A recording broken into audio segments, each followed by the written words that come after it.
We do not recognize the name Devil's Tower at all because it does not honor her.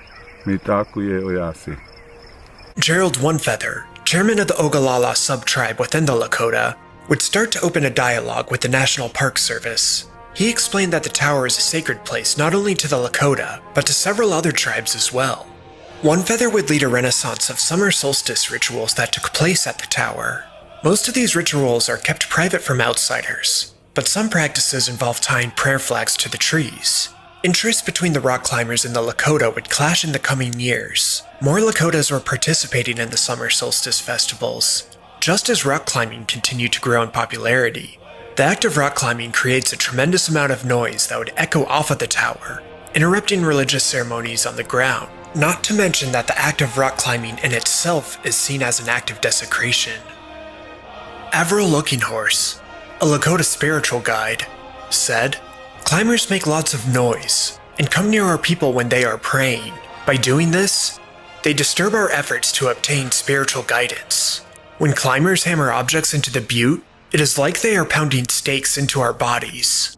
The act of climbing the tower has been compared to using the Wailing Wall or St. Peter's Basilica as a rock climbing destination.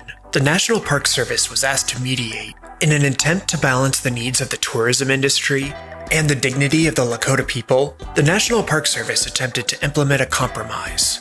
During the month of June, all commercial rock climbing would be banned, in addition to a voluntary ban for private climbing. This ban did not sit well with rock climbing guides. June is one of the ideal times to climb the tower due to the weather. One touring company by the name of Tower Guides decided to sue the National Park Service, and they would be joined by 4 other plaintiffs. Tower Guides would be aided by the Mountain States Legal Foundation in the case. They argued that the ban was a violation of their First Amendment rights. By stopping commercial tours on Devil's Tower to accommodate the religious practice of the Lakota, the National Park Service was favoring one religion over others.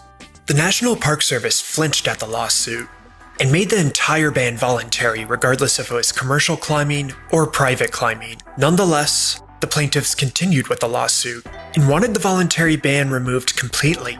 The Indian Law Resource Center would represent tribal and spiritual leaders as part of the defense. The court ruled that the rock climbers had no case, since the ban was voluntary. The plaintiffs appealed, but the appellate court agreed with their original ruling. The plaintiffs appealed again, but the Supreme Court denied to hear the plaintiffs' appeal, affirming the decision that the voluntary ban was constitutional. The voluntary June ban became law of the land.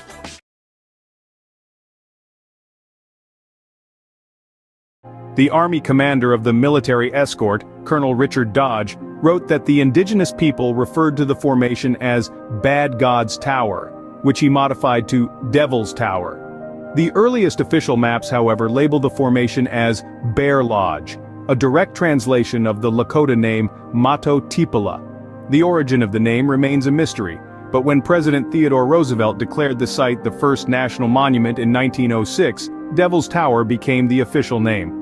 The U.S. Board of Geographic Names, established in 1890, omitted the apostrophe from the name, solidifying it as Devil's Tower. Who arrived in the Black Hills in 1875, writing, "Its summit is inaccessible to anything without wings. It is so entirely inaccessible that the energetic explorer can only look upward in despair of ever planting his feet on top."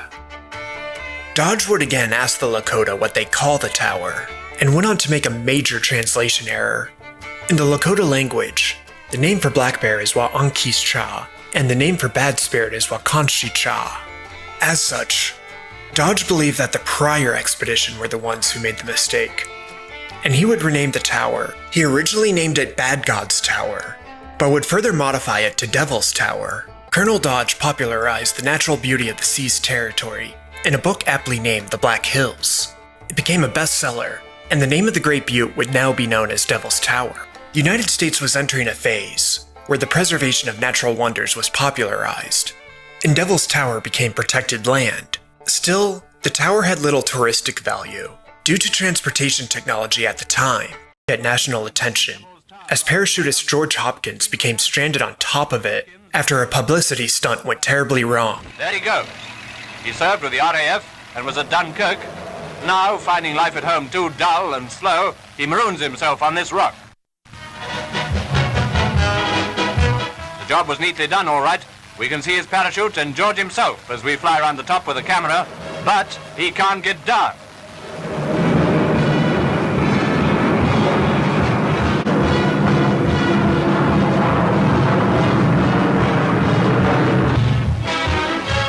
They had to drop food with a map to show him the best method of descent.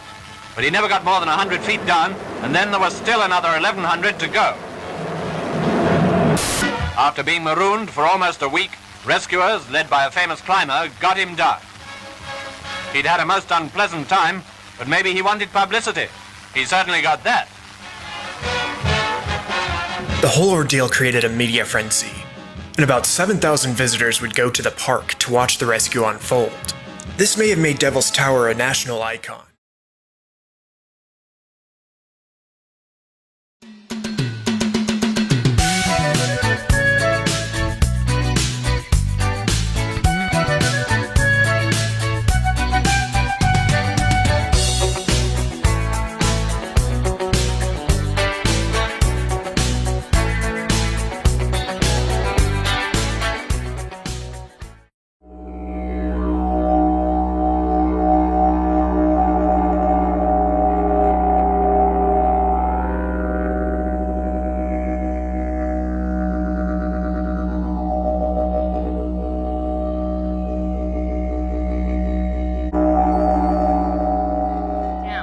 Climb was opened. I'm glad that we've sort of travelled all this way to actually get on the rock. It'll be great. Yeah, can't wait. Hundreds of people streamed through the gates to attempt the ascent. Please don't do any of these wavings. Rangers down here will think that you're in trouble and need assistance. But many are glad to see it closed. This is probably the biggest thing to happen on the park since the park was handed back to traditional owners. That hand back in 1985 sparked efforts to close the climb. That's taken 37 lives since tours began. Despite their safety concerns and dismay at the discretion of a sacred site, traditional owners at the time were pressured to keep it open. But once climbers dropped below 20% of all visitors, the decision was made to permanently close it. It's rather emotional having elders who picked up this, I guess, long journey before I was born to close the climb, and now they're no longer here, but we're carrying on their legacy to close the climb.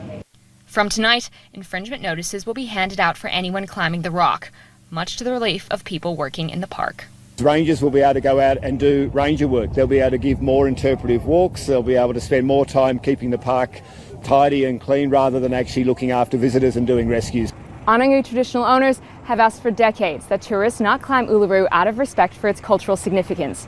Today, that request was granted once and for all. Samantha Joncher, ABC News, Uluru.